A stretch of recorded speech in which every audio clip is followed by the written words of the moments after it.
Hello everyone, welcome back to my channel English Globe.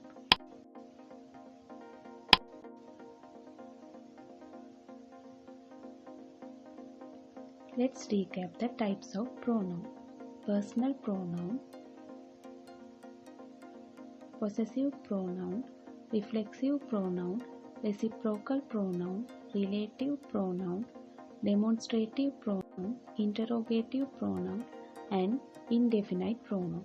From these type of pronoun, we already discussed about personal pronoun, possessive pronoun, and reflexive pronoun.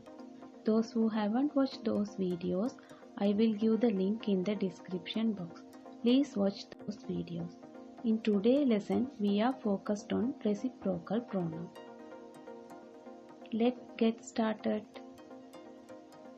Let's see what is reciprocal pronoun. A reciprocal pronoun is used to express a mutual action or relationship. We use reciprocal pronoun when each of two or more subjects is acting in the same way towards the other. There are two reciprocal pronouns. Each other.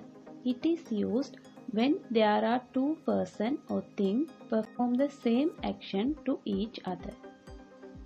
One another.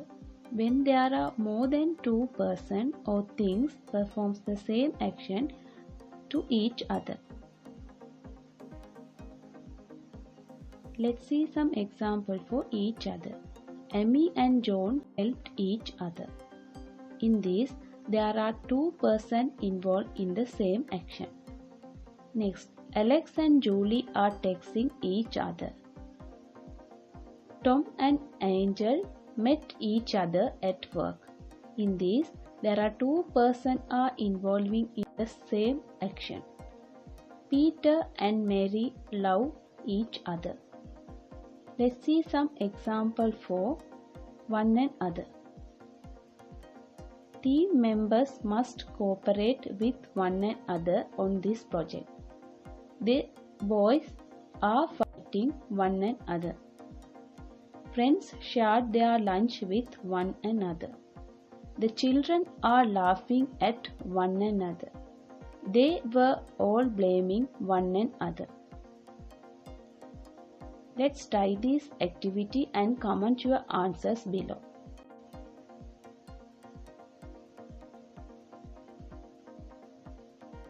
I'm going to finish today's lesson. Hope you enjoy the today lesson and thank you for watching. And join with me for my upcoming lesson. Bye.